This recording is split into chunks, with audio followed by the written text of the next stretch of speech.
I think we can go ahead and get started. Thank you all so much for being here. My name's Kareem El Rafai. I use he, him pronouns, and I'm a member of DSA's National Political Committee.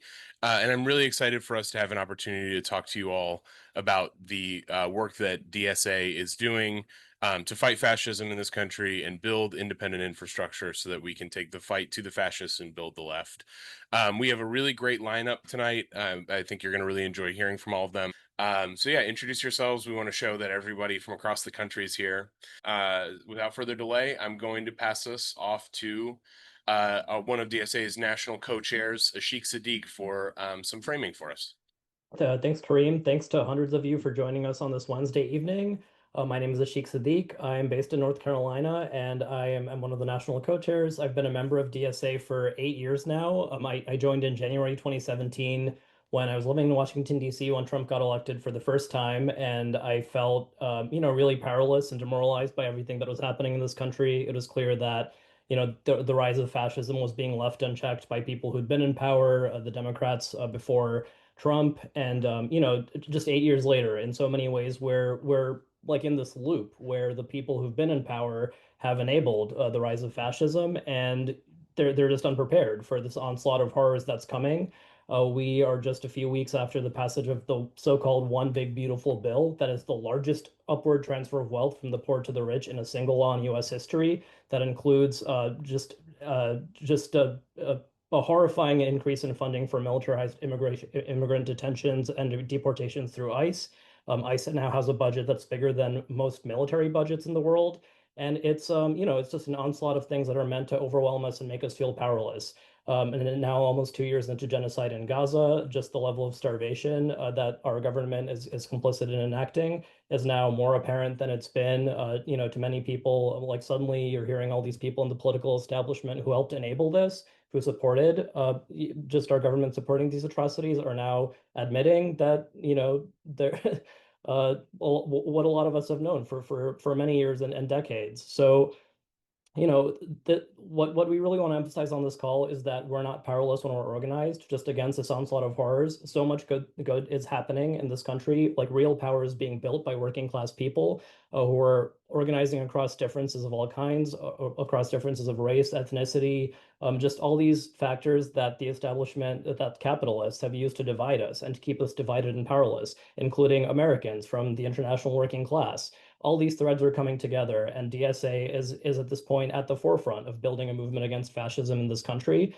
We're an organization that is powered by and for our members, pulling our resources together to punch way above our weight, to win power in all sorts of ways that nobody really saw coming except the people who put in many years and decades of work to build this together. So, we're coming off just a month after Zoran Mamdani had this massive win in New York City as a socialist mayor to be in the wealthiest city in the world. I'm incredibly proud of that. Like, I'm from New York City myself. I grew up in a neighborhood that was pretty conservative when I was growing up, that now has one of the highest concentrations of Arabs and Palestinians in New York City. And that's part of the base that Zoran is building. Like, my family's from Bangladesh. Bangladeshi immigrants were a core part of the base that Zoran is helping build. And this comes up year after year of choices that were made by people in New York City DSA and people all over this country who experimented and tried out all sorts of ways to build our power together. And that's finally bearing fruit in ways that are terrifying the people who hold this power. They're throwing all these smears to viciously, try to tear us apart and attack what we're doing, but they can't do that because we're just we're organizing our power. So you're going to hear on this call today of how DSA members are organizing all over the country to defend and expand the rights of migrant communities, trans people, standing up against the billionaire coup that's underway, standing with workers, winning power all over the country. So yeah, without further ado, I'm just going to hand it over to Dan Denver, and then you'll hear from other comrades like Olivia Cotby. Stay tuned, like all the way until the end of the call. We're going to be closed up by Iman Abdelhadi and Aster Taylor, just to really, like frame this political moment. We have so many great speakers, and we want to plug people into action throughout all of this. So watch the chat for links, and yeah, I'll just hand it off to Dan.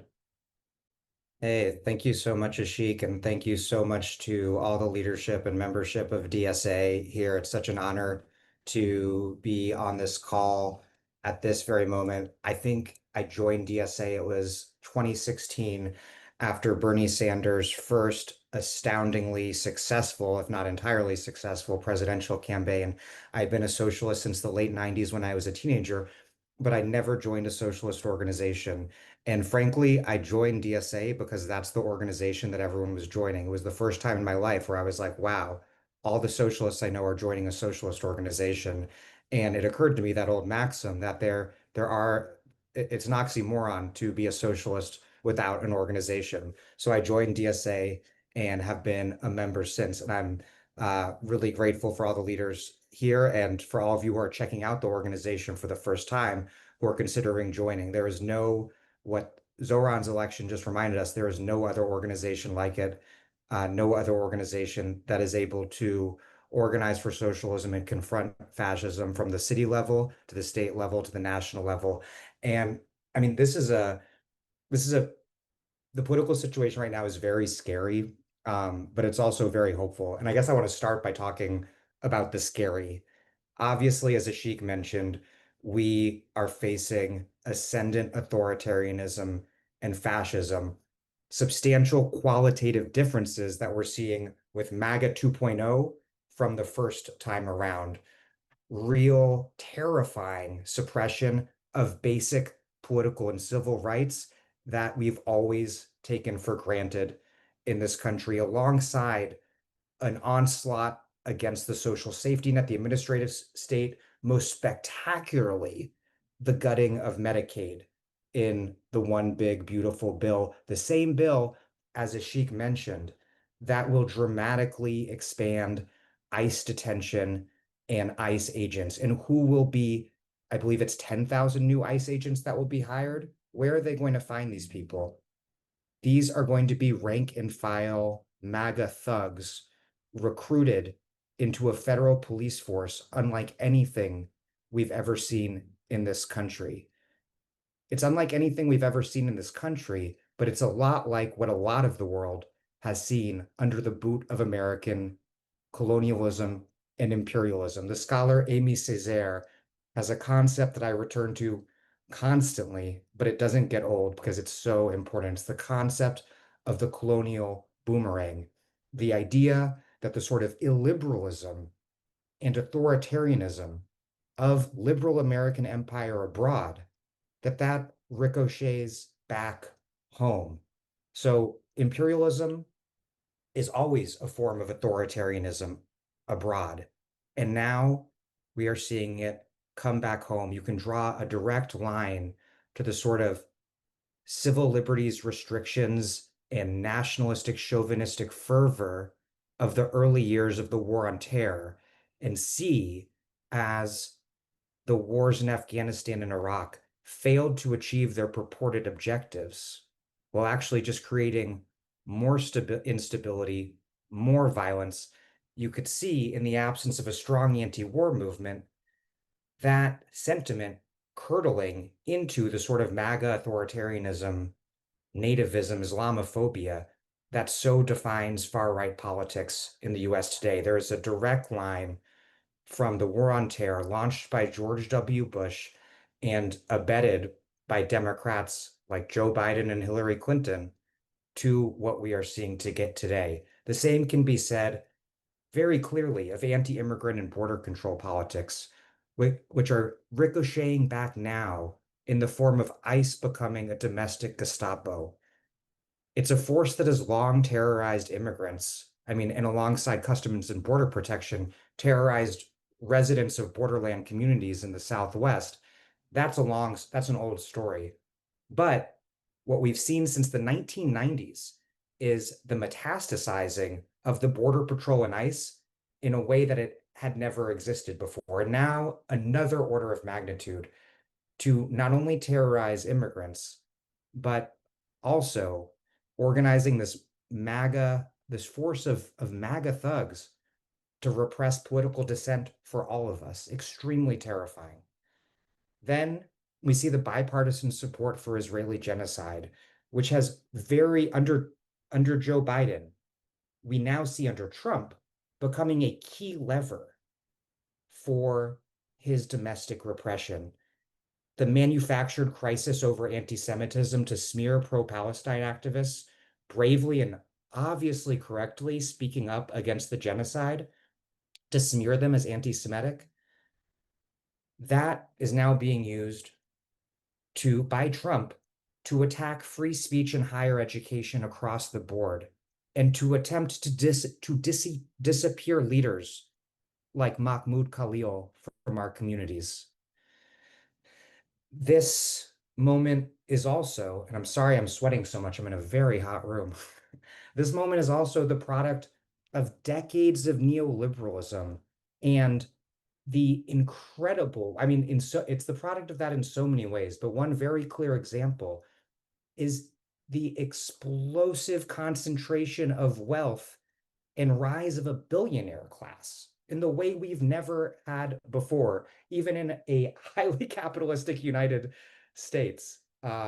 This billionaire class, which now under Trump is subjecting us to an unmediated, obvious, brazen, unapologetic form of billionaire class rule.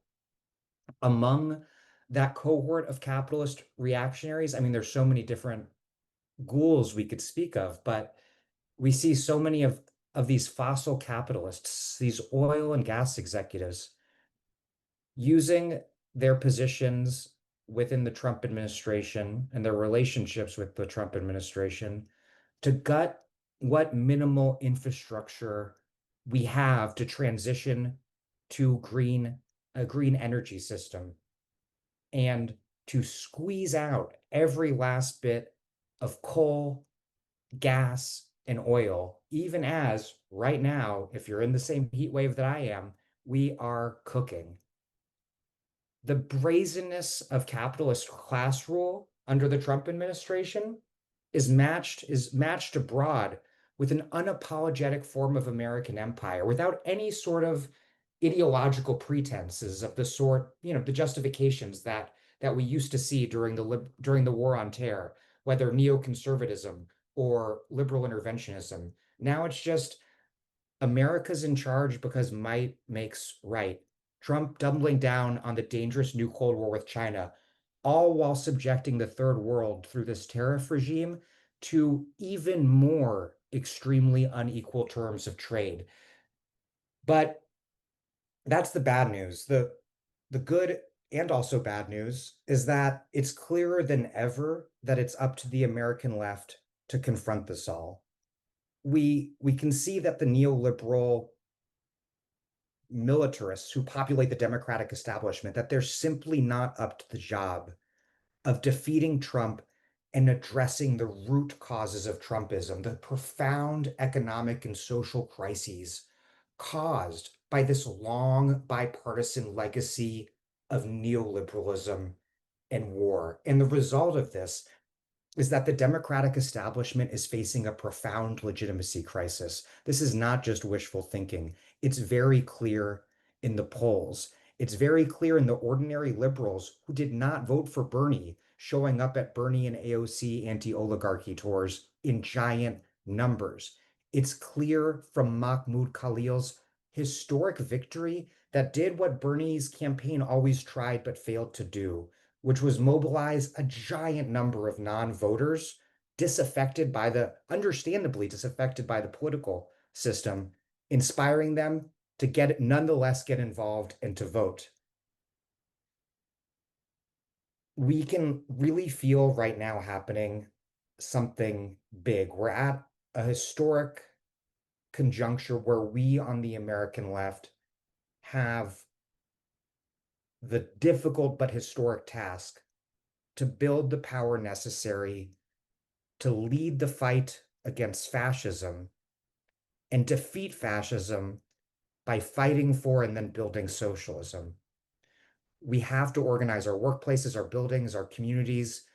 We have to look ahead to 2026 as an election that I truly believe we can make into a tidal wave for the left. That's the political forecast, I believe, is pointing to very fortuitous conditions. A Tea Party primary season, but this time the left against the Democratic establishment. But that will only happen. Those are the conditions. We don't make the conditions.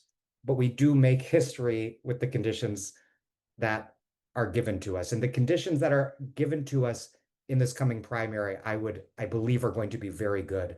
But we can only seize that opportunity if we build the organization and infrastructure that we need to win. And to close out, that just brings us to what you're doing here. You are here to look at and I hope join DSA because again, there is no such thing as a socialist who's not in a socialist organization. Socialism is organizing ourselves so we can organize the working class and then reorganize our entire system so that it works for the many and not the few.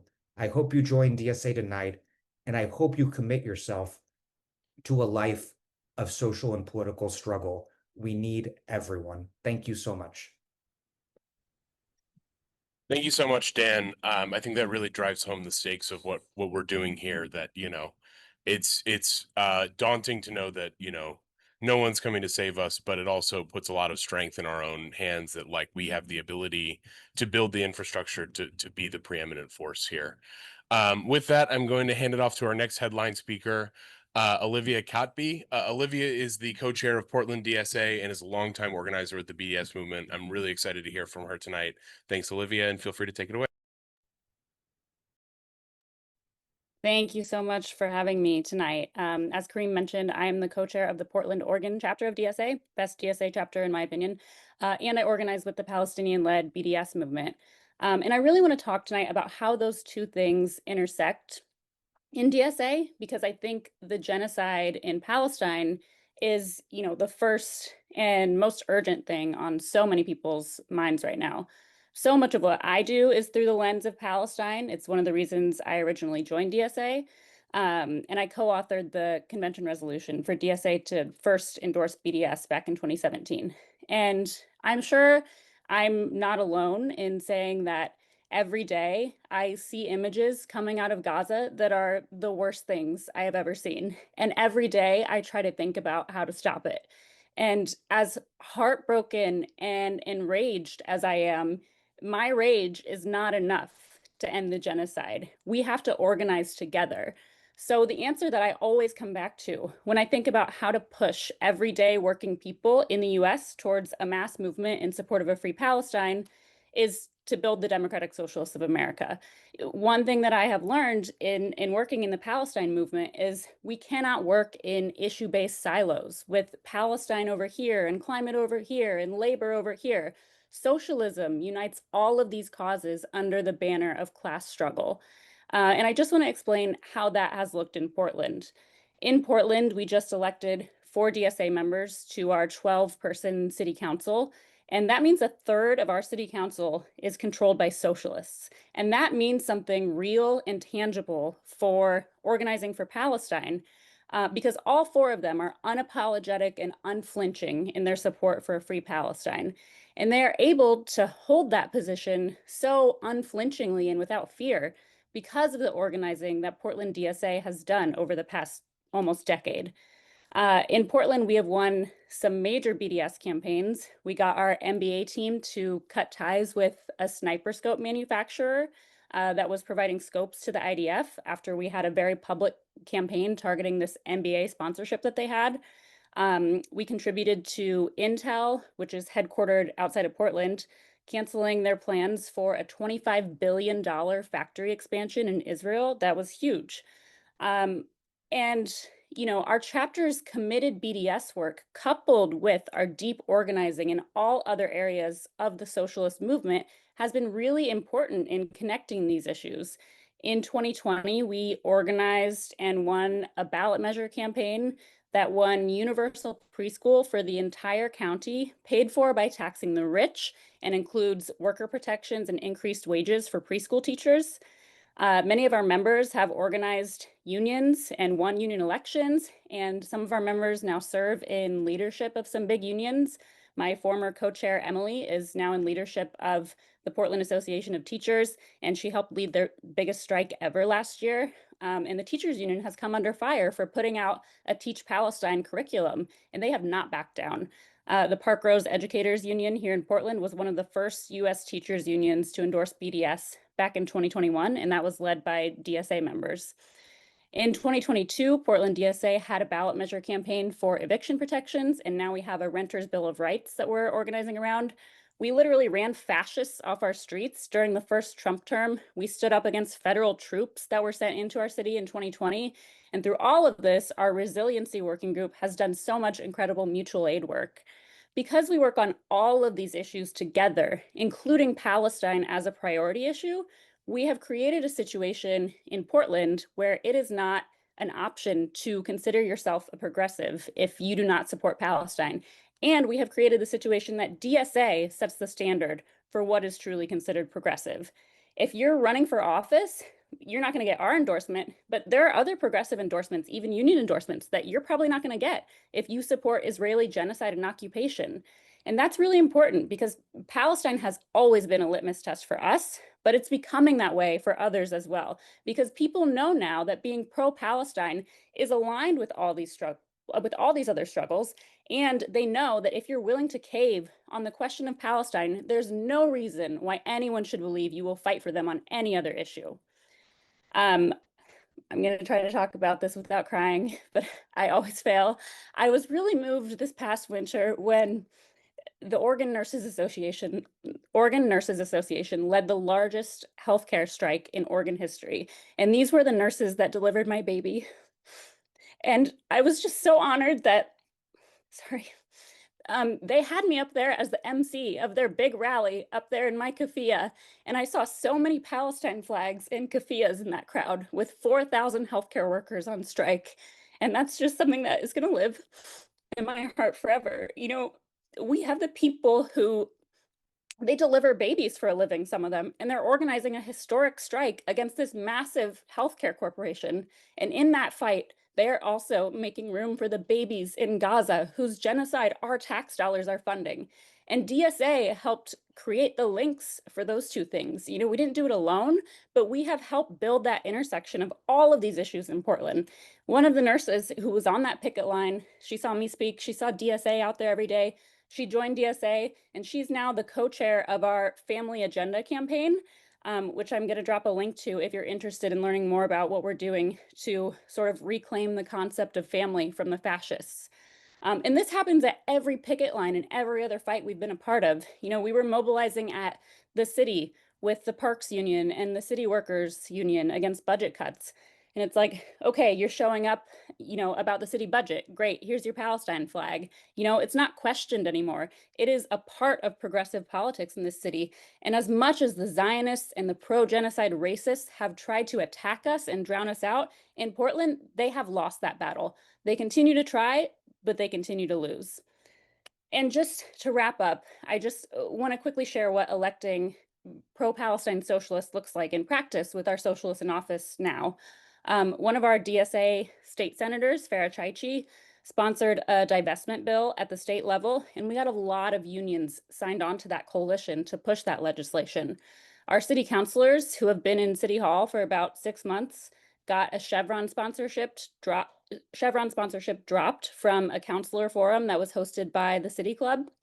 Chevron is a big BDS target. DSA chapters around the country are doing incredible work on the Stop Fueling Genocide campaign. Some of you are here tonight. I want to drop a link to join that campaign as well. But our Portland DSA city councilors just said, you know, they're not going to go to these events if they didn't drop the Chevron sponsorship. And so they did. And that's something that climate groups in Portland had been campaigning on without success for years. Councilor Mitch Green also threatened to vote against city funding for a new building for Portland State University unless PSU dropped disciplinary charges against the Palestine Solidarity Student Group. And they did. They dropped the charges. And we didn't have to ask Mitch to do that. He just knew what to do because he came out of our chapter. He was our treasurer at one point, and he knows that there's this movement behind him. And that's what we want to see. Our electeds in office are operating as a bloc who were put in office by DSA, and it's their responsibility to take DSA into office with them. And I think that is how we are going to actually change policy in this country when it comes to US support for Israel and for all of the fascist policies we're facing here in the imperial core.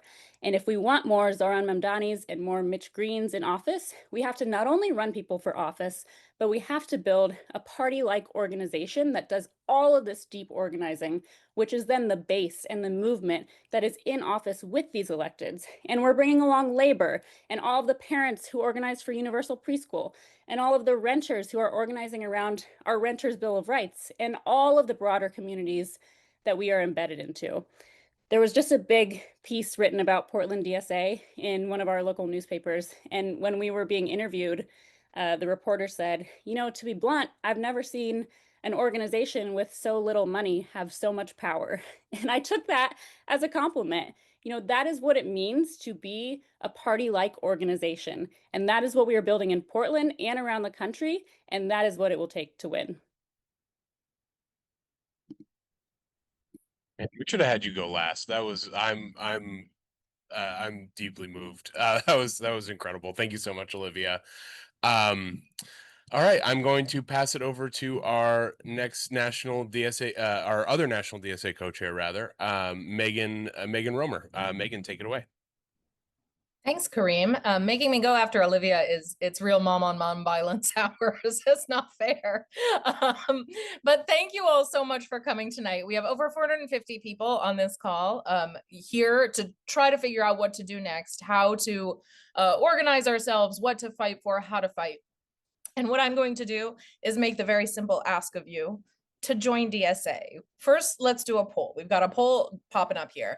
Are you a member of DSA? There are actually only 2 correct answers here, but if you must select no, do what you got to do. But I see a lot of in the chat, I see a lot of DSA should do this, DSA should take on that, DSA should do this. The thing about DSA is we are the members, we make the decisions, we decide what DSA does. So if you would like DSA to do something, jump on in. We want you to bring your skills, your knowledge, the thing that you're motivated to fight against, to take down. And jumping into this organization where we have some infrastructure built and we continue to build it together, struggled together to make ourselves stronger, lets you really take on these enormous and sort of nonstop fights that we have to take on, because we don't really feel like we have a choice, right? I think everybody on this call knows that sort of feeling of like, I gotta do something. Well, we can do something and we can do it together. We are stronger than the sum of our parts. You joining DSA makes DSA stronger because we're bigger, and when we're bigger, we can stop more things from happening. We can have bigger strikes, bigger street protests, bigger boycotts. We can do those things because we are more, but it also means that we are each bringing our own individual strengths, the things we know, the ways that capitalism has harmed us, right? The great Big Bill Haywood quote, I never read Marx's Capital, but I got the Marx of Capital all over my body. Like, I think we all feel that very deeply, whether or not you have read Marx's Capital. But bring that to your chapter, bring that to the work that we're doing. We need you. So there are links popping up in the chat. Join DSA, get in the mix, bring that DSA should energy. We don't want to quash it. We want to encourage it. We want to have you bring that to your chapter, to the national organization, and join in our huge, massive fight. And we're going to hear a bit more from some more organizers about the ways they are taking on the Trump administration and capitalism in general. And we look forward to seeing you on the picket line, at a march, at a rally, in the ballot booth, wherever we see you next.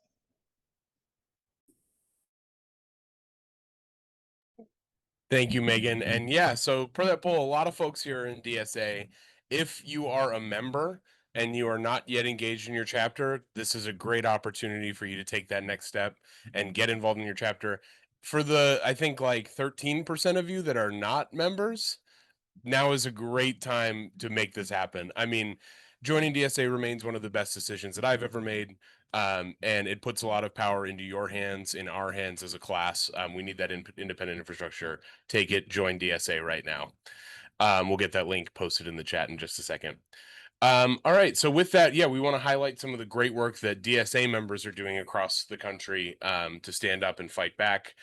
We are going to start with our migrant rights organizing, and I'm going to pass it to Marilia. Marilia, take it away. Thanks, Kareem. Thanks, everybody. I'm so happy to be here with so many amazing speakers and to hear about all this work that's happening in DSA. My name's Marilia, she, they pronouns. I'm in the San Diego chapter. I'm one of the co-chairs of the International Migrant Rights Working Group here in DSA. And today, so we've been doing a lot of work across the country to support chapters to build campaigns for migrant rights in their chapters. But today I'm here to talk about a campaign that we've been working on, which is the Avelo boycott campaign. So a little bit of background. In April, if you haven't heard, this super low-cost commercial passenger airline, Avelo Airlines, announced that they were going to take a $150 million contract to fly abduction flights. I'm going to say deportation, but really they're abduction flights for ICE out of the Mesa Airport in Arizona. And then days later, the New Haven Immigrants Coalition in Connecticut launched a public campaign that came with a petition that went viral and a boycott of Avelo Airlines that was started out as like a series of pickets and protests at the airport and just grew. So the campaign gained a lot of support locally in Connecticut, including from a lot of the New Haven City Council, and the Connecticut Attorney General also spoke out about it. And the coalition is still working to strip Avelo of state and city subsidies until it cuts the contract with ICE. So DSA leaders in Connecticut, and this is a shout out to Tate from Connecticut, helped our working group come into this work and to join this coalition that includes groups like Siembra in North Carolina, indivisible groups all over the country, cities, localities have different coalitions working on this. But we're hoping to bring more and more DSA chapters into this work. So the protests have been happening, as we've heard, steadily around the country. But what really made this campaign grow is that it goes beyond just protest and it goes on to directly attack Avelo's pillars of support, which is what we call in like a pressure campaign, like a corporate pressure campaign. So like any public company, Avelo has these pillars that uphold the company. And if the pillars are removed, then the company falls. And so there's lots and lots of strategies that can be used to pressure Avelo. For one, meeting with lawmakers to undermine the support for the company, attacking the company's public image with protests and petitions that have gotten a lot of local news coverage that have then gone on to have national news coverage. The company's workforce, like Avelo's flight attendants, have also become kind of whistleblowers and serving as like sources for the deportation flights. There was a publication that came out on ProPublica, I think, a couple weeks ago about flight attendants talking about how horrific it was to work on these flights. So in May, DSA endorsed the national boycott, and our International Migrant Rights Working Group began building a national coordinating structure for this, with over 40 chapters across the country that have some Avelo presence in their cities. And yeah, and also going to drop the link in here to join if you're in a DSA chapter to join the campaign if you're interested, and also our International Migrant Rights Working Group. But wanted to announce that there was a big win. Avelo just announced 2 weeks ago that it's going to be ending all the West Coast flights, which is amazing for a few months on this campaign. And that's about 20% of the destinations across its whole flight path, which is really amazing and a direct result of the organizing that's been happening in Eureka, Salem, Burbank, and across the West Coast with DSA leaders as part of the coalition. So we've got a lot more work to do to make sure that Avelo drops its contract, but this is a really, really positive step in the campaign. So now I'm going to pass it to Brenna from Humboldt DSA, who was instrumental to the win, to having Avelo pull out of the West Coast. And they're an organizing committee. They're not even a chapter yet, which is amazing. So they're doing incredible work. So take it away, Brenna.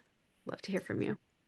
Thanks, Marilia. Yeah. Hi, everybody. I'm Brenna, she, her. I'm zooming in from rural Northern California on the beautiful Emerald Triangle, Redwood Coast, Humboldt DSA. Shout out to my comrades in the house tonight. It's pretty amazing to be here on this call, to be perfectly honest with you. I feel like I'm sharing this space with some real luminaries and extremely accomplished people. And I guess I'm here to represent the nobodies in the room who are just trying to figure out how the F can I make a difference against this fascist nightmare that we are living in right now. A few months ago, locally, a very small group of us socialists started hanging out with each other and talking about how can we start a DSA presence here in our rural county in Northern California. And, you know, we didn't know what we were doing. Frankly, in a lot of ways, we still don't. But what we did know is that it wasn't okay to sit on the sidelines in this moment. We knew that this is fascism, and we have a responsibility as people of conscience to step up and to put our all into doing our part to fight against this horror that we're currently living through.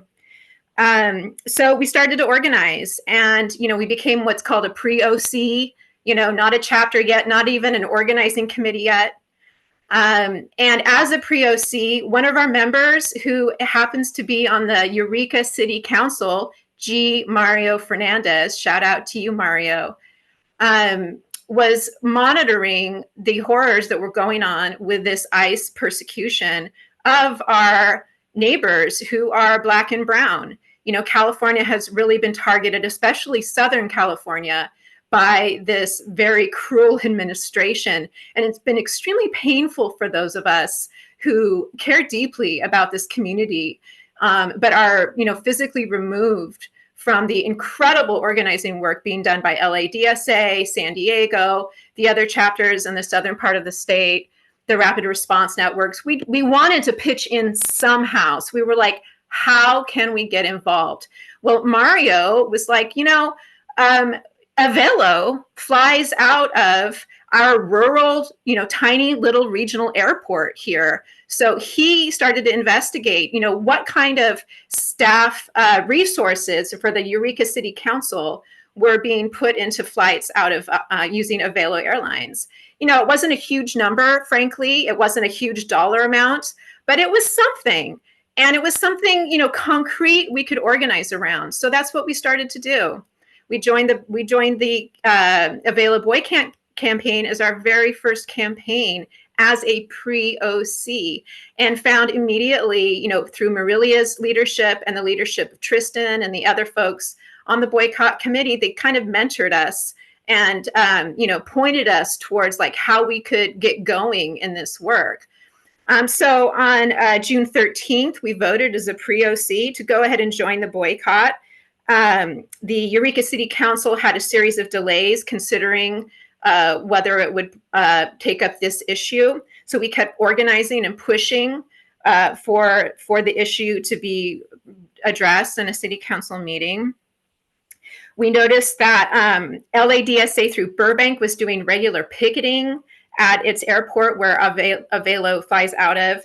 Other chapters in Eugene, Salem, and Sonoma were doing incredible work.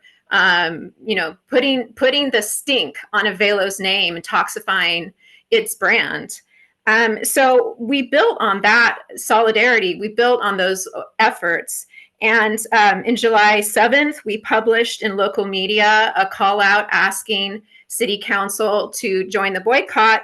And the following day, after hours of waiting, you know, we spoke to the council, and they actually voted unanimously to join the boycott and became the first jurisdiction in the nation to do this.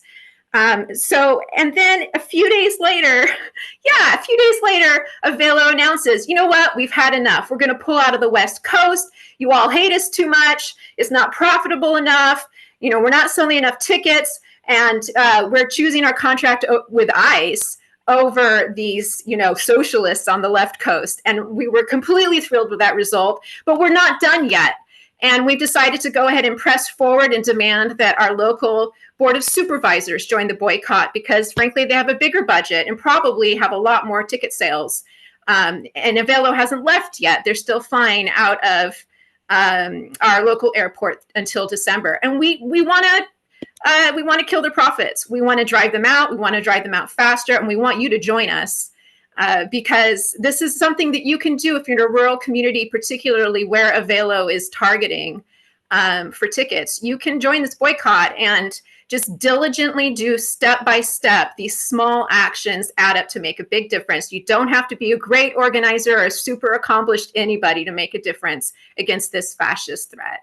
So thanks for listening, and I'm just completely thrilled to be hearing what everybody else has to say on this call. Thank you so much, Brenna and Marilia. It's really inspiring to hear what even just a small group of people who come together around, shared values can really do. It's really impressive and it's very moving. Up next, I'm going to pass it to Kate Royce, who's going to speak a little bit about some labor organizing efforts. Hello, thank you for the introduction. And wow, that was super inspiring. I cannot believe I have to follow that. I'm Kate. I am currently in Boston, Massachusetts. I've been a DSA member since around about 2017.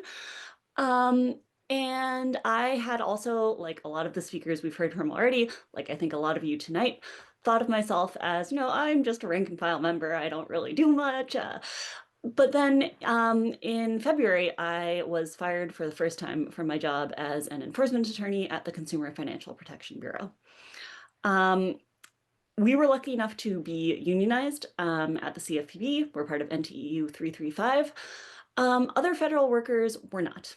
And there are a lot of really big challenges facing federal workers, not just the obvious ones that we've all heard about in the last 6 months, but there's restrictions on union organizing. There's restrictions on what unions, once they're formed, can do. We don't have the right to strike, for example. And so the federal unionists movement was really fragmented, not really talking to different people across the country, and really kind of struggling to respond to the depth of the crisis that we faced. I started organizing with the federal unionists, and that's when I learned that the skills I had been building through my work in DSA in DC, in Boston, up in Hanover, New Hampshire in 2017, those had really empowered me to move the federal unionists network from a mobilizing focus to, just doing protests, and then a week later calling everyone up, do another protest, let's do another blockout, like, oh, great. To a more deep-seated organizing focus. So building the one-to-one relationships to empower every single coworker in every single federal office building across the nation. I'm now part of the Boston hub for the federal unionists. So we're working on developing ties to labor unions here. We're working really closely with the Boston DSA Labor Working Group. So I saw a couple of people from Salem in the chat. Reach out, we'd love to have you. And it really drove home for me just how much I was empowered to do, even thinking of myself as just a rank and file member of DSA. We know how to organize, not just mobilize. We know how to build the deep connections with people, to make them agree to have tough conversations, to realize that we're not just asking for your vote every now and again, but we're interested in supporting you as a person and a leader. That's something any labor movement is going to need. That's something any workers movement is going to need. And I could not have been prouder to realize that I had learned the skills to be part of it from this great organization. So I'd love to talk more about federal unionist organizing. There should be some links being dropped in the chat. But even if you don't think of yourself as like someone who's going to go out and lead a charge or make a great speech, you can make a difference. You can go out, talk to your coworkers, and organize. DSA gives you the skills to do that, and I highly encourage you to take advantage of it.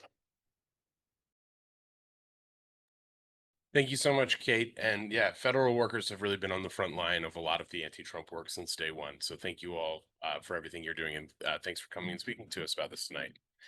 Up next, I'm going to pass it to Katie Sims from the National Electoral Committee. Hi, yeah, my name is Katie. I am a member of the Ithaca, New York chapter, and I'm here on behalf of DSA's National Electoral Commission.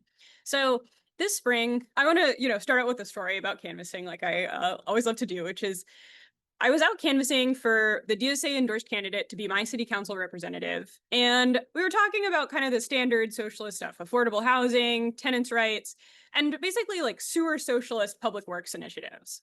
But when we would debrief the canvases afterwards, we were finding that a lot of people that we were talking to at the doors were saying, like, I can't even focus on the local stuff because I'm so worried about what's going on at the federal level. I'm so distraught. I'm just like, and I'm pissed off. And we're a really small chapter in a really small city, and we were kind of like, well, what do we do with this? Our pitch is that like local stuff is impacts you more or is faster or stuff like that. And that's just like not what's happening in this moment, where there's just like really rapidly advancing terrible like fascist repression. And I think it's really common in these moments where so many of us feel so small and so powerless. We don't know what to do. And in my chapter, we kind of like thought of how we were going to focus on this in two ways. The first was to draw the connections that between what we could do at the local level and what was happening at the federal level. So we have our socialists in office who've already introduced policies that have passed to expand trans rights and immigrants' rights in our city. And we have introduced a policy that would defend residents against the gutting of workers' rights in the Trump admin. And so that helps us like practically speak to those concerns. But also is that we want to make the case that we are bigger than just ourselves and just our chapters. And DSA is a really unique organization in our ability to do this because we're nationwide, because we have these chapters, because we're member-led, member-funded, we're unapologetically socialist, and we stand as a real alternative to the billionaires that buy both of the major parties. And so, and in this like really special, in this specific moment where the corporate Democratic Party is just hollowed out, the base is abandoned, them in large numbers, we can seize the moment and defeat both the corporate Democrats and the fascist Republicans. And this is where DSA's National Electoral Commission comes in. The Electoral Commission is responsible for coordinating and supporting electoral programs all across the country. Our electoral program is really chapter-led because it takes the local context in order to run these races. You can't really just like, run them from afar. You can't pick a good district for the country for a city council race. It's about where we are and what we can change in our communities. And but we, as the National Electoral Commission, talk about strategy, we help develop it, we train new leaders, evaluate candidates for national endorsement, and encourage chapters to take on these electoral challenges and to win, to find ways that we can win real power and change real things. And every year since 2016, Bernie's first campaign, like our electoral program has been growing and accomplishing more and more. And in this moment where we can't be on the sidelines, there are many ways to take on the Trump administration and rising fascism. But there's no way that we can sit on the sidelines, right? So if you're not a DSA member yet, you should join tonight. You should do it right now, fill out the form. Someone's going to post it in the chat again. But I know most of us here are members, and some of us still are like wondering what we're going to do and how we're going to, and still feeling this like smallness and this powerlessness. So make sure that you're getting involved in your chapter or in a national body like the Electoral Commission if you're an at-large member. If your chapter isn't challenging the do-nothing Democrats or the fascist Republicans, it's time to get started. And I really believe that every chapter has the ability to run some sort of electoral campaign or ballot measure campaign or a pressure campaign to take on the people who are in power, who aren't listening to their constituents.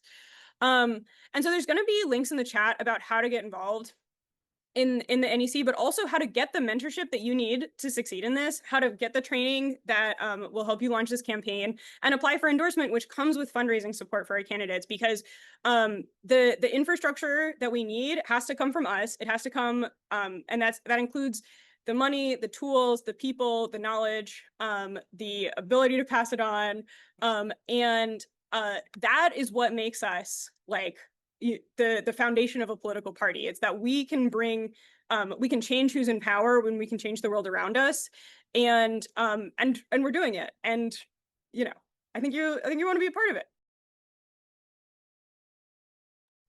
Thank you so much, Katie. And yeah, DSA's electoral program has been really impressive. And I think, one of the things that we've done really well is we've started to really tie together all the aspects of our work through, state power and electoral labor power, as we've been talking about, and then, the street movement, street protests as well. So thank you so much, Katie, for talking about our electoral program. Up next, I'm going to pass it to our trans rights and bodily autonomy campaign leaders. We're going to hear from Saya and Lyra. Saya, take it away. Hi, my name is Saya. I use she, her pronouns, and I'm a member and co-chair of DSA North Texas and a member of the current Trans Rights and Bodily Autonomy National Steering Committee. I'm incredibly humbled and honored to be with you all on this call tonight, alongside so many incredible organizers, thinkers, and leaders fighting back against the rise of fascism at home and abroad. I joined DSA in September 2023. For years, I had watched the world burning around me, brutal and cruel oppression against trans people, both parties failing us, and felt that I had no other choice but to join an organization and start to fight back. I was idle for a bit, as new members tend to be, but a couple of months in, a comrade approached me and told me about DSA's recently passed Trans Rights and Bodily Autonomy National Priority Campaign. He also asked me if I would like to lead a local campaign. I remember saying to him, I know nothing about organizing. I've never done anything like this in my life. I'm just some random person. And he told me, you'll learn as you go. In March 2024, I organized a successful day of action for Trans Day of Visibility and got my first taste of what DSA truly had to offer for trans people in this time of crisis. Shortly after, I authored and passed a trans rights and bodily autonomy campaign proposal in my chapter. And later that year, I used DSA's in-house TURBA toolkit to successfully lobby Dallas County, a county of 2.6 million people, to pass a trans sanctuary resolution. This is the power of organizing for trans liberation in DSA. My story is one of many in this organization. All over the country, member-led trans rights and bodily autonomy campaigns have been used to build sanctuary cities, pressure hospitals to resume healthcare for trans minors, fight for safe workplaces, coordinate mutual aid, and build a network of organizers capable of fighting fascist repression. Now, as a member of the current Turbo Steering Committee, I'm extremely proud of some of the work me and my comrades have done leading this campaign and facilitating this organizing across the country, but our fight is only just beginning. After the convention in August, a new phase of DSA's Trans Rights and Bodily Autonomy Priority Campaign will begin. In spite of our successes since the campaign started, hostility towards trans and queer people is at an all-time high. The Trump admin has made it clear that their goal is to completely destroy trans people's lives, erase us from history and society. And in my own state, a new wave of anti-trans laws will go into effect in September. We must adapt, reorient, and build new strategies to stay in this fight and continue the work. As an organization of socialists, our greatest strength is our collective power, our ideas, our skills, our knowledge, and our dedication. We need you. I encourage all of you to get involved in this fight, particularly if you are a trans or non-binary person. I can speak from personal experience and say going from feeling completely disempowered and isolated to feeling the weight of my organizing and the effect it can have on our community is exhilarating and life-changing. This work has the power to turn us into not just participants, but leaders in the fight for trans liberation and for a socialist future. So join DSA, join Turba, trans liberation now. I'm dropping the link.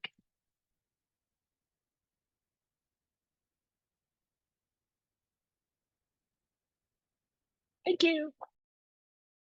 Lyra, feel free to take it away. Yeah, that was really powerful and really great. There's nothing quite like fighting for your own liberation, which I wish we didn't have to in these circumstances, but it's time we all get organized and involved. So hi everyone, my name is Lyra Spencer. I use she, her pronouns. I am co-chair of Chicago DSA. I've been co-chair for about a month now. And a lot like other people who've kind of had ebbs and flows in organizing around last year, I kind of had a lull within DSA, just kind of being relatively new to Chicago. I'm originally from Detroit, and just kind of feeling demotivated by the election and everything that had happened that year. And then Trump won. And then the major factor that happened here was Trump won and did his executive order, which tried to ban gender affirming care for minors.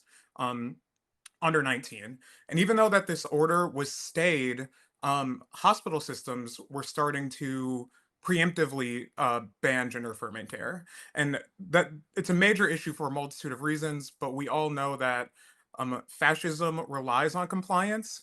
And so it uses those ways to have more power than it otherwise would. And so resisting fascism and resisting these power grabs, these illegitimate and illegal power grabs, is very important. And so during all this whole time, I tried, organizing with different folks. I tried getting groups together. None of it worked. And then um, and then a ban happened at a place that I worked. I'm a union organizer at um, UIH, and so they were talking about cutting off care. And so immediately I went to DSA and we started organizing around it. We got a bunch of labor involved, from SCIU to INA to CIR, to a bunch of student groups at the time. And we organized a pretty powerful rally that got a ton of press. And that rally ended up making UIC reverse its decision at the time, because we broke the news before it was even public, and they started continuing care again. Now, unfortunately, the situation in Illinois is quite dire right now. We are currently facing a chain of, just this past week, of 2 or 3 hospital systems stopping care, and about rumors of 2 more on the way. And it's very illustrative that in a state that is supposed to be, blue and democratic, that our rights are being dwindled even here. And so if it can happen here, of course it could happen anywhere in the country. And the people that are supposed to be protecting us, the Attorney General and JB Pritzker, who's definitely running for president, they are silent and they are doing nothing. And so that also illustrates that there desperately needs an alternative right now, and DSA is that alternative. Um, it's a democratic organization, very easy to plug into. We have a very clear point of view. We aren't beholden to any donors or to to any like billionaires, and it makes us better equipped to go after a lot of these people that are dragging their feet in this kind of fight. And so what we've done essentially since that earlier UIH protest is we have a resolution that we've drafted with our 6 alders, going through the city council right now, condemning a lot of the hospital systems that have stopped care. We have done subsequent rallies since then, and right now the campaign is really determining what its next moves are. But it seems like we're going to go after the state and state actors. And so this campaign has been one of the more successful campaigns that I've ever worked on. It's developed many, many leaders, many of which who are trans. They become active members of the chapter. I wasn't even involved in this chapter a year ago, and now I'm the co-chair through this campaign. And so what I'll leave folks with is, one, trans rights are mass politics. This has been our most engaging campaign out of everything. And we have work all the way from, and it's not to poo-poo any other work, but we have work all the way from transit rights to different kinds of work. And this has been the most animating campaign. So it is mass politics, even though people want to make it niche, it's not. And the other thing is, it's a great way to engage everyone. I mean, there's providers, there's labor involved. Again, there's just people of the entire queer community. And so this is definitely a fight worth taking. It's not a fight that you can only do in blue states. Like Sai said, Sai is from a red state. And so it's a fight you can engage with anywhere.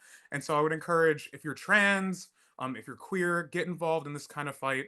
You feel very powerful. I know this time tries to make us feel weak, but you feel very powerful when you're fighting for your own liberation. And so get involved and join DSA. Thank y'all. Thank you both so much. And yeah, just as a quick aside, in New York City, when Langone Health tried to take away gender affirming care, DSA led a rally within just a few hours of that announcement. Hundreds of people out marching in the streets. Like, that's the kind of thing that can really give you power, and then you can tie all these aspects of our work together, make these demands through the state, through our unions, and out in the streets. Thank you both so much for coming and speaking about this. So up next, we're going to get to our next headline speaker. Iman Abdelhadi is a scholar, writer, and organizer. She is an assistant professor and sociologist at the University of Chicago, writes a column for In These Times magazine, and is a co-author of Everything for Everyone, an oral history of the New York Commune 2052 to 2072, a sci-fi novel published in 2022 with Common Notions Press. Thank you so much, Iman, for being here, and take it away. Yeah, hi everyone. Thank you so much for sticking with us. And it is so inspiring to hear all these amazing people talk about movement building. It really inspires me and gives me so much hope. I'm so honored to be here. And big shout out to all the Chicago folks. I'm like, oh, we should connect. And all the other places too. Y'all are amazing. So I am Palestinian. I'm a DSA member. I've actually been a DSA member for a long time. I love to carry my card around, although I don't think we do the cards anymore, but I like to be like, I'm a card carrying socialist. I have been very active on the Palestine in the Palestine liberation movement. And what I want to say is that, to echo what Olivia was saying earlier, we have been acting in movement silos. And for a long time in this movement, I grew up in this movement. And for a long time, our idea was if we change public opinion, right? If we change American public opinion, if we tell everyone about Palestine, if we explain what's happening in Palestine, then that's going to be enough to change public policy on Palestine. And what we have seen over the last 20 months of this horrific genocide is that we can change the entire world's opinion. We can change public opinion. Americans are for Palestine. Americans do not, like, less than 30% of Americans stand with what Israel is doing. The majority of both Republicans and Democrats, according to some polls, are supportive of an arms embargo. The Democratic base is heavily pro-Palestine. And yet we have just a handful of Congress members who are willing to sign bills to block bombs to Israel. We have just a handful that are willing to call this a genocide, even when Human Rights Watch, the UN, Amnesty International, and even Israel's own human rights organizations have called it what it is, which is a genocide. What explains that gap, right, between public opinion and the reality of policy and what our electeds are doing? The explanation there is the fact that we don't have power. It's not just about public opinion. We don't live in a place where public opinion is enough, right? We know that even if you are part of the Democratic base, you are not able to change what the Democratic Party is doing. We are in this sham democracy where this Democratic Party is telling us, come protect democracy. Meanwhile, they're ignoring us. And they're not just ignoring us on Palestine. They're ignoring us on trans rights. They're ignoring us on deportations and migration. They are ignoring us on the border. They're ignoring us on every issue. They have gone against their base. They have destroyed unions. They have basically moved to the right for decades, right? And part of that is that not just do we not have access to power, we don't have access to actually influence this party. What I love about the DSA is what DSA folks always say, right? Is that the DSA is what you make it. It is a democratic organization. You can sign up, you can be a member, you can join, you can fight within the organization and turn it into whatever whatever it is that we need it to be, right? And the other thing is that folks in the DSA are fighting for material wins, right? We have reached the limits of what moral outrage can do. We are morally outraged about Palestine. The whole world is morally outraged, but we don't have power to back up our moral outrage. And that's exactly what we need to be fighting right now. So it's only when I look at the organizations that have been able to achieve material wins for Palestine, the DSA is the top organization that has been doing that. Olivia listed some examples. Others have listed other examples, and I think that we are seeing more and more campaigns every day.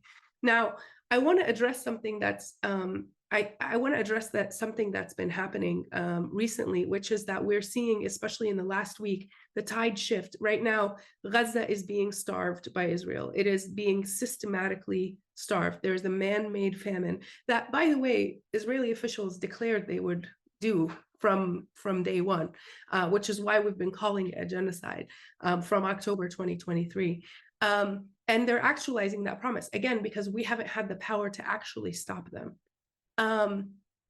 And what we've been seeing right now is more and more centrists and more and more world leaders and such coming out and saying, oh, the starvation has to stop. What Israel is doing is an atrocity. Oh, the left might have been right about this, right?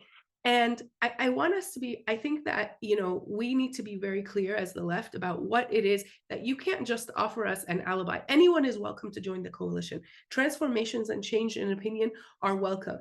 But it can't just be about words. It has to be about material actions, right? If you are now seeing the atrocities that Israel is committing, are you joining us in boycotts? Are you joining us in divestment campaigns? Many of our states and cities are invested in Israeli bonds to the tune of millions of dollars.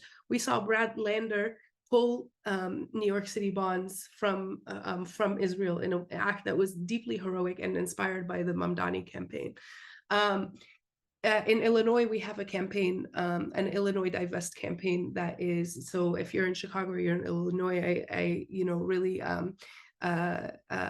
encourage you to join that campaign. So we need to be demanding that folks show up for material actions for Palestine, not just the words, just having an alibi to say, oh, I was on the right side of this thing 20 months into it.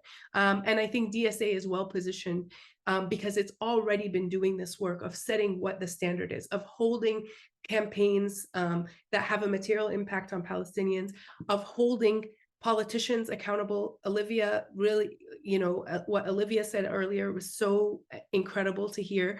And this needs to be the standard everywhere. The idea that you cannot be progressive except for Palestine. That is a phrase that should live in the dustbin of history. We should never again have anyone who claims that. And in fact, what we saw with the Mamdani campaign isn't just that he won despite of Palestine, and every mainstream media outlet painted it as a fight between him and New York Jews. Mamdani won the Jewish vote in New York. He won it. He won the Jewish vote. Not only that, it wasn't despite Palestine that he won, it was because of Palestine. We had data coming out this past week showing that people came out to vote for him specifically because he was against the genocide. Ta-Nehisi Coates put it best. He was like, if Democrats can't draw the line at a genocide, they're not going to draw the line on democracy, right? We have a winning issue. We have all the winning issues. And it's not just Palestine. The public stands with us on trans rights. The public stands with us on unions. The public stands with us on against ICE. The public stands with us against capitalism. More and more young people, more and more people under 45 are against capitalism.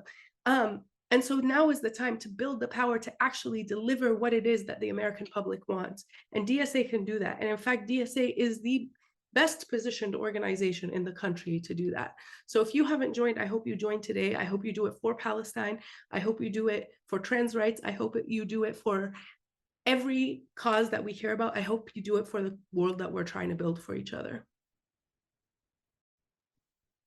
Thank you so much, Iman. That was similarly incredibly powerful. And I think one of the things that, you know, about the Zoran campaign that I think we've seen that DSA has the power to do is the IMEU poll that came out yesterday showing that now 70% of New Yorkers support you know, the Palestinian cause. 70% of New Yorkers are on board with arresting Benjamin Netanyahu. We have the power to remake public opinion. We have the ability to shape these forces. We have agency. We just need to come together to do it. So thank you so much. Really appreciated everything you had to say. Final speaker for the night. I'm very excited to introduce Astra Taylor. Astra is the co-founder of the Debt Collective and the director of documentary films such as What is Democracy, Zizek, and Examine Life. She has written for New York Times, the LA Times, the Baffler, N+1, and other outlets. She's the author of Democracy May Not Exist, But We'll Miss It When It's Gone, and co-author of Solidarity, The Past, the Present, and the Future of a world-changing idea. Thank you so much, Astra, for being here, and feel free to take it away. Oh my God. Thank you for having me. And people were complaining about following acts, and I have to follow everyone. Just so much insight, so much power in everything that's been said tonight. And, so I will repeat a lot of it and drive some of it home, I think. But again, just want to say I'm so grateful to be here and feel really, really inspired. To sort of paraphrase what my friend Dan Denver said at the beginning, I really believe you cannot be a socialist alone. It's a contradiction in terms. And when I'm out speaking about my books or speaking about my movies, people always ask me, what can I do to help with all the bad stuff in the world? And my response is always join something, right? That's actually the thing that you need to do. And join DSA. DSA is such a rare thing. There are a lot of nonprofit groups that are really good. Debt Collective is actually one of them, but that are dependent on philanthropy, not accountable to their members because of the way the economics of it are set up. There are a lot of groups out there that do good work, but they're not democratic. They're not accountable to their base. And so they lack the kind of clarity that DSA has. And so this makes DSA so special, so rare. Ashik opened this up by talking about the doom loop we're in, and Iman just spelled it out really well, which is basically, mainstream Democrats enabling their fascist, sometimes buddies, right? Like, let's get together and do some crypto legislation. Let's get together and do a genocide. And we need socialists to break that doom loop. We need socialists to put real solutions on the table. We need socialists to build the kind of power that can hold elected officials accountable and work with them towards progressive goals, just like Olivia so movingly put it, right? And we are, I think, indeed up against fascists. I didn't want to use that word. It's like, it's an intense word, and it is right. I just wrote a piece a couple months ago with my friend Naomi Klein, where we actually tried to lay out what we think this kind of fascism is, because history doesn't repeat, right? This is not going to be a 1-to-1 ratio with the fascists of the past. So we call them end times fascists, because there's an apocalyptic aspect to the fascism we're up against today. And it's based in material realities and some ideological, theological delusions. But these guys know climate change is real. And what they're saying is, press the gas, man. Light it on fire. Let's grab what we can, right? They're saying, yeah, war. You know what? That's good for business. Let's have more of it. And so we are up again. And they're saying, we're billionaires. We're going to build bunkers. We're going to go to Mars. We're going to go to the AI singularity or whatever it is, right? They think they're going to escape the fires they're unleashing. And so we're really in a battle with people who've given up on the future, who want to cash out, and burn it all down. And this means, that there's a potentially huge coalition to be built, because we're literally fighting for life itself against these people. And when you put their ideas on the table, these are not popular ideas, right? When you actually sort of take a cold hard look at what these folks are about. So this potentially huge coalition exists, but it won't just spontaneously emerge. This is the whole argument in my book on solidarity: is solidarity has to be organized. It has to be consciously created. We have to do the work to build it. And to go back to the Democrats, right? They've got these folks like James Carville saying, play dead, just let the Republicans somehow magically destroy themselves. We cannot do that. We have to fight for life. We have to fight for life in Appalachia, in New York City, in Gaza. We have to fight for the lives of the other species that we share this planet with, right? That's what this is about. I mean, fuck the fascists. They are absurd, and they are terrifying. But this is a perennial problem for our side. People have really touched on this in ways that I found inspiring. Like, yeah, our ideas poll pretty well. Our ideas are popular. We're not disgusting techno bros, right? We have a lot going for us. But we need power. We need organization, and we can't just say, oh, well, they have money, so we're being outspent. Like, no, we're being outmaneuvered. We're being outorganized. And so I think we have to rise to this occasion. We have to be really serious. We have to try to be really strategic. And the situation's not fair. It sucks going up against billionaires or maybe trillionaires. They operate on a political chessboard that is basically like affirmative action for Republicans. Like, we are in a rigged system, but we have to deal with that. Again, the conditions not of our choosing. We have to act. So socialists have historically been pretty good at identifying fascism, not as good at fighting it. And let's change that. Let's change history, write a different narrative. So we need strategy. We need vision of a future. That's one big advantage we have. They have no fucking vision for the future. And we also need to build a big tent. but a tent that is true to our principles. And this, I think it's just important to say that's not a contradiction in terms. That actually, as Iman just so brilliantly said, we attract people by having principles. That's what Mamdani did with Palestine. That's what makes the tent. That's what holds it together. So coalitions do not just have to be about lowest common denominator things. And I think DSA plays such a key role in raising the bar, right? And setting those moral standards, those political standards. And I've been digging more into end times fascism because what else is there to do? And reporting on the resistance. And there are all sorts of unlikely coalitions being built in all kinds of places in fights against detention centers. I mean, somebody was telling me reports of protests against, the horrendously named and horrendous alligator Alcatraz. And there were conservative hunters out there with pro-Palestine activists, environmentalists fighting that. There are big alliances being formed in fights against toxic climate destroying data centers, against Tesla, against Avelo, as people have been saying here, against the closure of rural hospitals. There's lots of fights happening that we can get involved in. And, I think it's important to stay attuned to what's happening on the ground and learning from each other's struggles. And that's one thing joining a national org like the USA can do, is it can transmit some of this stuff and help us learn from each other and get stronger. We will not win every battle. As I mentioned, I co-founded the Debt Collective. We've been fighting hard for student loan abolition, free college, medical debt abolition, healthcare for all. We organized really hard against the so-called Big Beautiful Bill, right? And obviously, we put a lot into that. We weren't even able to strip away the things we were hoping we could strip away. And what I take from that is, we need to keep organizing. We need to keep building power. And being part of an organization, I think, is actually really important in those moments where you're not actually winning, where you don't have the happiest story to report. And I think we have to be honest that that's actually when we also need to be in formation and be in community. And this is tough terrain, man. The terrain, I call it the debt, death, and deportation bill, 3 Ds instead of the 3 Bs, because it's going to drive people into debt. It's actually not about the national debt, which they let's go on about, but the fact that, as they suppress wages and cut social services, we'll have to borrow money to live. It's about the death that will be caused by $1 trillion of cuts in Medicaid spending and in the slashing of climate protections. It's about deportation, about the massive investment in Homeland Security and ICE. This is a massive public jobs program for fascists. That's how I like to describe this bill. And we just got some heartbreaking news today that they're offering student debt relief for people who sign up to work at ICE. And in these moments, these are moments when we need each other, right? Because we need to actually be able to be outraged and to channel that indignation into solidarity and strategy. What I want to say about that bill and those jobs, though, is that the right, I think, is being really strategic in a way we just need to recognize. And first off, they see that all of these issues are connected. We've been talking about silos over and over on this call. The right does not silo issues. That's when you read Project 2025, it's all in there, right? But also, they don't just approach it as policy. If you read it, they're really clear that they want to use policy to remake personalities.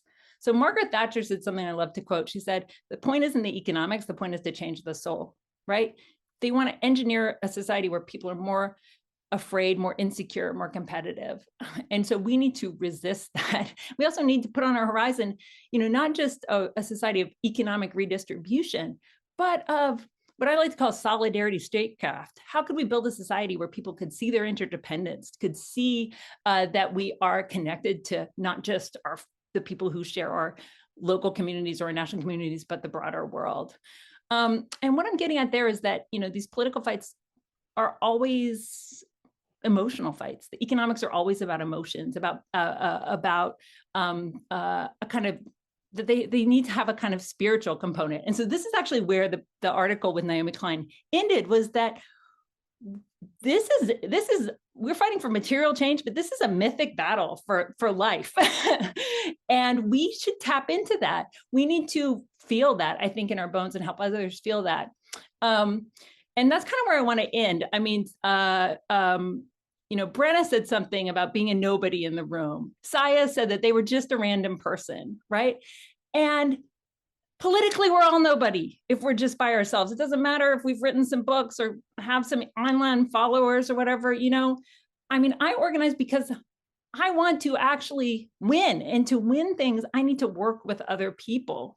But beyond that, I think part of what we need to do as organizers is like show people you're not nobody. We are actually all, we have the potential to be heroes in this really historically important moment. This is, you know, and that we're part of a real sacred fight. Yeah, to put it in that, I mean, that's how I feel reading more and more about the contempt that our adversaries have for life on this planet. And so that's what I want to end. That's where I want to end. This is the fight for our lives. Join DSA. Since so many people on this call are members, I'm going to raise the bar. I'm going to make 2 asks for the people. If you're not a member already, sign up. If you are a member, do something that makes you uncomfortable. Organizing, I'm going to say this as an introvert. I always love it, these big mass march where like things are so bad, the introverts are out, right? Like, you know, it's do something that pushes you out of your comfort zone. There's been so many great stories about taking leadership. I think that's brilliant. And also recruit. If you're a member, commit to recruiting 3 people to join DSA. Make sure they're awesome. It's best to have a no asshole policy. Grow the ranks, find people that you want to be organizing with. So thank you so much, everyone, and I look forward to the next call. Thank you so much, Astra. And yeah, I think she said it best. You know, the power is in our hands, and we have to do it together. Right? There is nobody that is going to build this world for us. It takes all of us getting involved, joining DSA, joining our chapters, putting our energy and work into these fights so that we can protect our neighbors and build for our class. Thank you all so much for being here. I'm going to just reiterate one more time, join DSA. We need everybody on board. We need the resources to fund our organization. You know, member dues are what makes this possible. We need the member hours to build our campaigns. Volunteer labor is what drives this organization forward. And we need our members to drive every single aspect of this, whether it's labor, in the street, at the ballot box. You have a place here. This is your organization. Please join us and shape it. Thank you so much for joining us tonight. And yeah, we're going to fight the fucking fascists. So we'll see you soon and hope to see you at one of our next calls. Thanks, everyone. United Campus Workers of Georgia 3265, bitch.